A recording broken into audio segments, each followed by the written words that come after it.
ایک عام پاکستانی کے ذہن میں ابھرنے والے سوالات اور ان کے جوابات۔ کیا میرا ووٹ اس وسطیت کے ماحول کو بدل سکتا ہے؟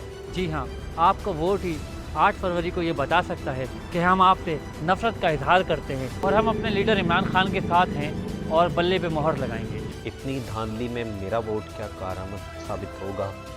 اس کی بہترین مثال پنجاب میں ضمنی الیکشنز کی ہے کہ جب ووٹر کے ٹرن آؤٹ نے دھاندلی کو نیست و نابود کر دیا اور جیت بلے کی ہوئی۔ کیا پاکستان تحریک انصاف الیکشن میں جیت سکے گی؟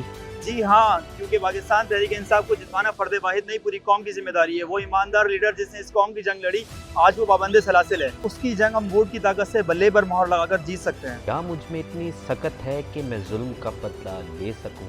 ہاں بالکل، ہم یہ بدلہ لے سکتے ہیں، ضلع شاہ کے ناحق خون کا ہو یا ارشد شریف کی شہادت کا ہو، اس شب خون کا جو 9 اپریل کو جمہوریت پر مارا گیا ہو، یا اس ظلم کا جو اقوام عالم کے لیڈر عمران خان پہ کبھی گھر گرا کے، کبھی ہیلی کاپٹر خراب کر کے، کبھی دھماکے کروا کے یا کبھی گولیاں مروا کے کیا گیا ہو۔ پھر سینکڑوں بے بنیاد جھوٹے مقدمات بنا کر اسے توڑنے کے لیے جیل میں ڈالا گیا۔ ان سب کا بدلہ ہم 8 فروری کو بلے پہ مہر لگا کر لے سکتے ہیں۔ کیا بحیثیت پاکستانی میری کوئی ذمہ داری بنتی ہے؟ جی ہاں، بالکل بنتی ہے۔ آپ کا کام خان صاحب کے پیغام کو گھر گھر تک پہنچانا اور اپنے ذمے اپنا ووٹ ہی نہیں بلکہ اپنے عزیز و غریب کا ووٹ بھی 8 فروری کو کاسٹ کروانا ہے۔ لوگوں کو بڑی تعداد میں گھروں سے نکال کر پولنگ اسٹیشن تک لے جانا ہے اور بلے پر مہر لگوانا ہے۔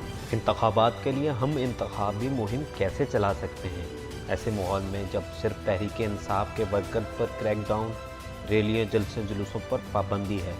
ہم انتخابی مہم کیسے چلا سکتے ہیں؟ جی ہاں، بالکل آپ انتخابی مہم چلا سکتے ہیں، ورکرز کنونشن میں شرکت کر کے اور اس کا انعقاد کر کے۔ ہم اپنے ویڈیو پیغامات کے ذریعے، تحریروں کے ذریعے اور سوشل میڈیا پر پوسٹوں کے ذریعے اس تحریک کو، اس سیاسی جدوجہد کو کامیاب کر سکتے ہیں۔ 8 فروری کو بلے کی جیت کو ہم یقینی بنا سکتے ہیں۔